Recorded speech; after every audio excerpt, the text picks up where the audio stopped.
Tonight we open the vault to 10 of history's greatest lost treasures. Let's enter.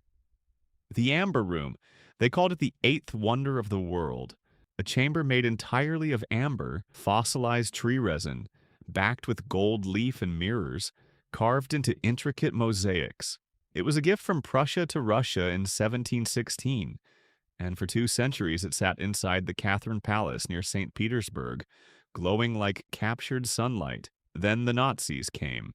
In 1941, German troops dismantled the Amber Room in 36 hours, packed it into crates, and shipped it to Königsberg Castle. And there, in 1945, as the war collapsed around them, the Amber Room simply disappeared. Some say it was destroyed in an air raid. Others say it was loaded onto a train that never arrived. Still, others believe it is buried in a bunker, at the bottom of a lake, or hidden in a silver mine. Despite decades of searching, the Amber Room has never been recovered. A full reconstruction now sits in the Catherine Palace, rebuilt over 25 years. Beautiful. But a replica, the real room, if it still exists, waits somewhere in darkness, its honey-colored walls holding their silence. The Ark of the Covenant. According to the Hebrew Bible, the Ark of the Covenant was a chest of acacia wood, covered inside and out with pure gold, topped with 2 golden cherubim. Inside it held the stone tablets of the 10 Commandments. The Israelites carried it into battle. The walls of Jericho fell. It was kept in Solomon's temple inside the Holy of Holies. Then, around 586 BC, the Babylonians sacked Jerusalem and burned the temple to the ground. The Ark vanished from history at exactly that moment. No mention of it being taken as plunder. No mention of it being destroyed. It simply drops out of the record. Theories place it everywhere. Ethiopian Christians believe it rests in the Church of Our Lady Mary of Zion in Axum, guarded by a single monk who never leaves. Others say it was hidden beneath Jerusalem by priests before the siege. Some argue it was taken to Ireland by the prophet Jeremiah. Millions of believers still consider it the most sacred object on earth. Not one person alive can tell you where it is. The Treasure of Lima. In 1820, the city of Lima, Peru, was on the edge of revolution. Spanish authorities, fearing their vast wealth would be looted, gathered an enormous hoard. Gold coins, jeweled chalices, solid gold religious statues, swords studded with gems. They valued it at roughly $12 million at the time. Today, closer to $200 million. They needed a ship and contracted a British sea captain named William Thompson. Docked in the port of Callao with his vessel, the Mary Dear. They loaded the treasure aboard. Captain Thompson looked at the gold, looked at his crew, and turned pirate. The crew killed the Spanish guards, dumped the bodies overboard, and sailed for the Cocos Islands off the coast of Costa Rica. There they buried the Treasure of Lima somewhere on the volcanic terrain. Thompson intended to return. He and most of his crew were captured and executed. One man allegedly escaped and later drew a map. Since then, more than 500 expeditions have scoured Cocos Island. None have succeeded.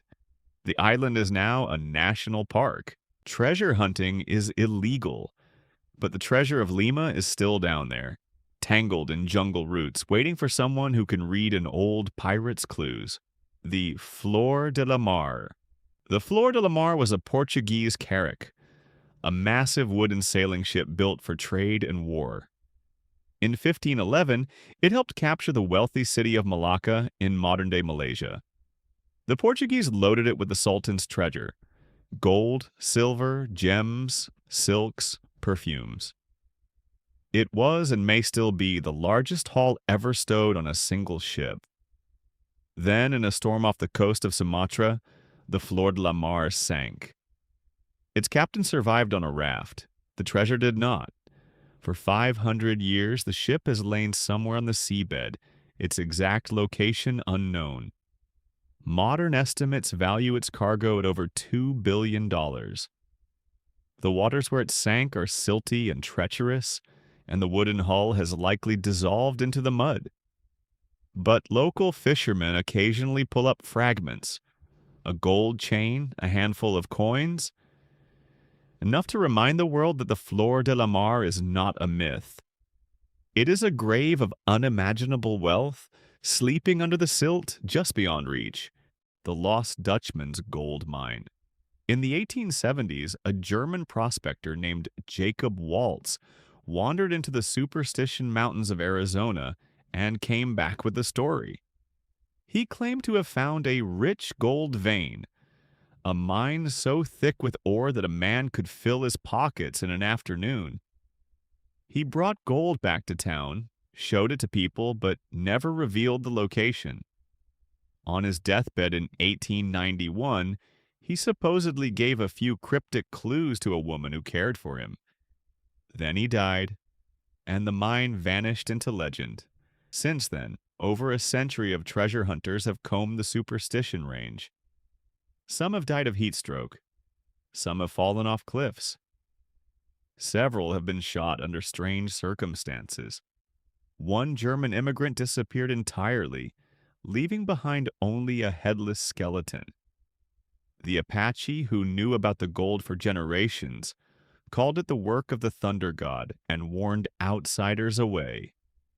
The U.S. government eventually closed large sections of the area to prospecting. The Lost Dutchman's gold mine is now as much a ghost story as a treasure map.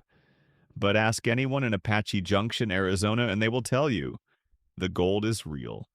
It's just very, very good at staying hidden. The Knights Templar treasure. The Knights Templar were a medieval military order founded to protect Christian pilgrims in the Holy Land. Over 2 centuries, they amassed staggering wealth, land, gold, relics, and political power that rivaled kings. Then, in 1307, King Philip IV of France, deeply in debt to the Templars, ordered their arrest. On Friday the 13th of October, Templars across France were seized, tortured, and executed. But the treasure was never found.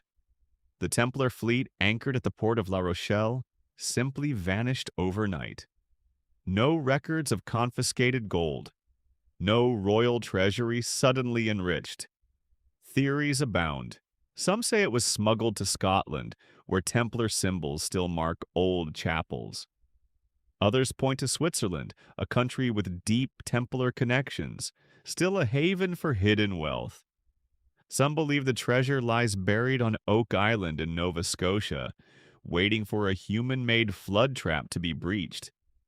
And a few dare to claim the Templars found something beneath the Temple Mount in Jerusalem, something far more precious than gold. The treasure of the Templars may be wealth, it may be relics, it may be knowledge. Whatever it was, it vanished in a single night and has never been found. The Beale Ciphers. In 1820, a man named Thomas Beale supposedly buried a massive treasure in Bedford County, Virginia. 2 wagon loads of gold, silver, and jewels, worth over $60 million today. He left behind 3 coded messages known as the Beale Ciphers. One message lists the treasure's contents. Another describes the exact location. A third names the rightful heirs. Only one of the 3 ciphers has ever been solved. The second cipher, decoded using the Declaration of Independence as a key, revealed the contents, the dollar amounts, the weight of gold, the number of jewels. But the other 2 ciphers, including the one with the location, remain unbroken. The treasure is supposedly buried 4 feet below ground, lined with stones, in an area described with deceptive simplicity. Cryptographers, treasure hunters, and government agents have all taken a crack at it. Some believe the whole thing is an elaborate hoax. Others point to the solved cipher as proof that Beale was real, and his treasure still waits, somewhere in the Virginia hills, where the code remains unbroken and the ground stays silent. Genghis Khan's tomb. Genghis Khan founded the largest contiguous land empire in history. When he died in 1227, his body was taken back to Mongolia for burial. According to legend, the funeral escort killed everyone they encountered along the way to keep the route secret. The tomb itself was constructed underground, possibly beneath a diverted river. After the burial, the slaves who built it were massacred. The soldiers who killed them were then themselves killed, and the river was returned to its course, flowing over the grave and erasing all trace. The location of Genghis Khan's tomb became one of history's greatest secrets. Mongolians today hold a deep cultural reverence for the resting place of their national hero. Many do not want it found. Satellite imagery, ground-penetrating radar, and foreign expeditions have all been tried, and all have failed. The Mongolian government tightly controls archaeological work, partly out of respect, partly out of protection. Somewhere on the sacred mountain of Burkhan-Khaldun, or perhaps beneath the vast steppe, the great Khan rests with his treasure. And it is likely to stay that way, the heirloom seal of the realm. The heirloom seal of the realm was China's most powerful object for over 1,000 years. Carved from the legendary Hishabi jade disc, it was a square seal bearing the words, "Having received the mandate from heaven, may the emperor lead a long and prosperous life." To possess the seal was to possess the right to rule. Emperors who held it were legitimate. Those without it were seen as placeholders.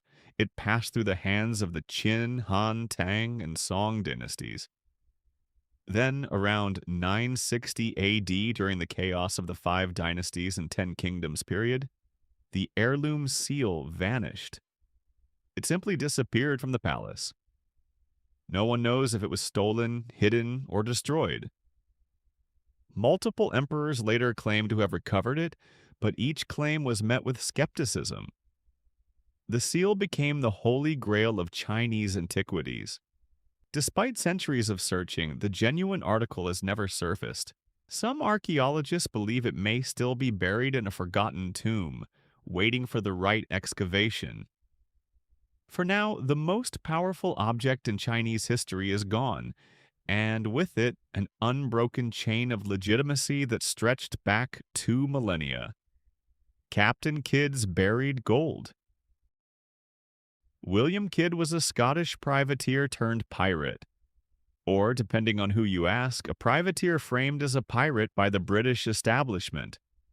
In 1699, knowing he was a wanted man, Kidd sailed to the American colonies. Along the way, he stopped at Gardiner's Island off the coast of New York. There, with the permission of the island's owner, he buried a portion of his treasure. The cache included gold dust, silver bars, Spanish coins, rubies, and diamonds. It was the only verified pirate treasure ever buried. Kidd was eventually captured in Boston, sent to England, and hanged. His body was left in an iron gibbet over the River Thames as a warning. But the Gardiner's Island treasure was recovered by colonial authorities immediately after his arrest. It was catalogued, documented, and sent to England as evidence. That treasure is not lost. However, Kidd hinted at more, much more. Before his death, he claimed he had buried another far larger stash, worth over 100,000 pounds. He offered to lead authorities to it in exchange for his life. The offer was refused. Kidd died without revealing the location. For 300 years, treasure hunters have searched the islands, coves, and river mouths from New York to Madagascar.